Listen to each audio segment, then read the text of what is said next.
My name is Jeffrey Atkisson. I'm the Director of Lighting at First Orlando in Orlando, Florida. I think my personal desire has always been to be more theatrical, which is interesting because I work kind of in a broadcast space. I love single point top light. I love no front light. I love side light only. I think that's very interesting. I hate it when there's rules. I love being able to be crazy creative.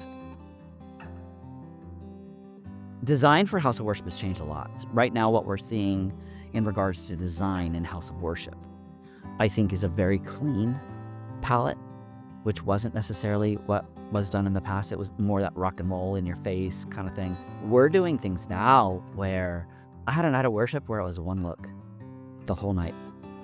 One single look, nothing moved. What I'm seeing happen more and more is that the desire, especially from some of the younger worship leaders, really is a lot of whites, a lot of CTO, a lot of CTB, and then staying in those spectrums throughout the entire song.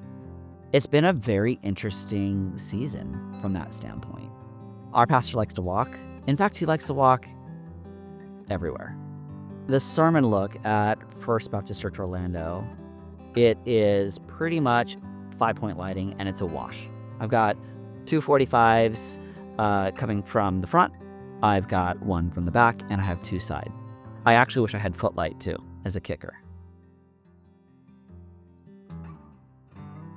For worship, sometimes I'll have to do a wash, but I'm tricking it.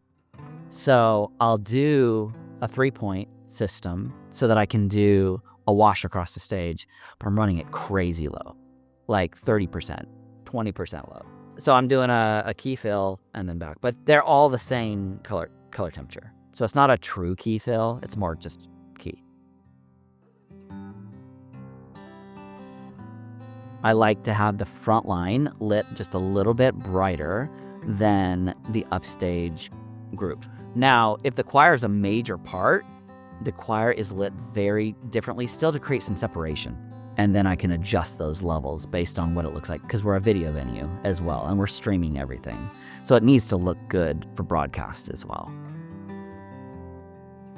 We aren't defining at First Orlando the depth of space necessarily. We're probably not calling it that, is probably what a lot of it is. The majority of what I'm doing in regards to backlight comes from an LED wash light. I have 14 of them in the air that I use through the worship. When it comes to the sermon, I'm using a profile light, so I have a little bit more control because it has shutters. And I use 6 of those across for the backlight that I'm using for all the downstage stuff. We know that we need to have a certain distance from people that are speaking on our stage or singing from the LED wall, or you start getting moiré. We use the LED wall as our furthest upstage point so that we can integrate graphics, so that we can integrate sermon points, so that we can have sermon series branding. Yes, there's spill that comes from that. That is not something that we're necessarily cognitively thinking about or making decisions based on the light that emits from the LED screen. I love side light booms. I mean, the side light look is so good. At First Orlando, I do have side booms. They hit downstage great. Because we're at like 270 degrees in here, we're not 180, we don't have a proscenium. They also get in the ramps that we have on both sides of this space. They get in their eyes. And then the wall prevents me from pushing it further upstage, which is where I'd really like it to be. Honestly, my preference is to have very, very little on the band so that there's just massive separation between the front line and the images we're putting on the screen. That's my preference, but I do have to be able to control it. I can't just let light spill. So that's why I put a single key light on each of the band members. That way I have complete control. Sometimes I'll get 2 people in there if they're real close, but for the most part, it's single key light for the band. and then the ability to raise the light for the front line a bit more than where they're at. First Orlando is now in a season where there is a very heavy desire to have a flat stage with the LED screen behind and it to be a completely clean look. My preference, I love creating all sorts of different levels at a vertical layer and then putting truss towers and then breaking up your LED screen and having those at different heights. Like, from my preference, those are my favorite design.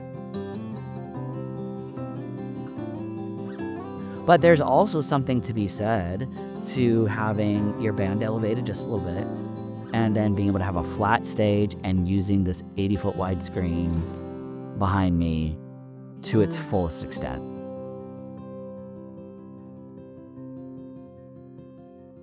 We've got guys in the back that are working in 3D modeling environments, and they are literally creating the scene digitally that sits behind our pastor, and it looks incredible.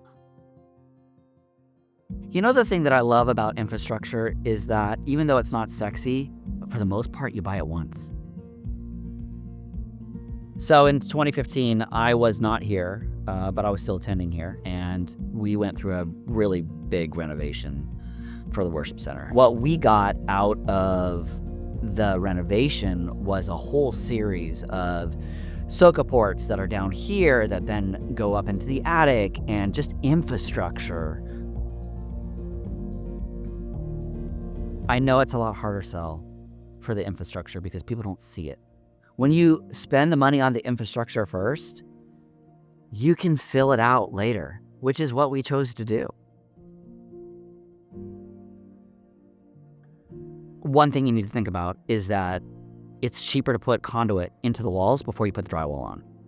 If you have to come back and do it a second or a third time, sometimes you just don't have access to those areas after the building is built. So spend your money on infrastructure first. You're always going to be upgrading gear. You're always going to need light. You're going to have things die. But if that conduit is there, it can be used for the life of the building.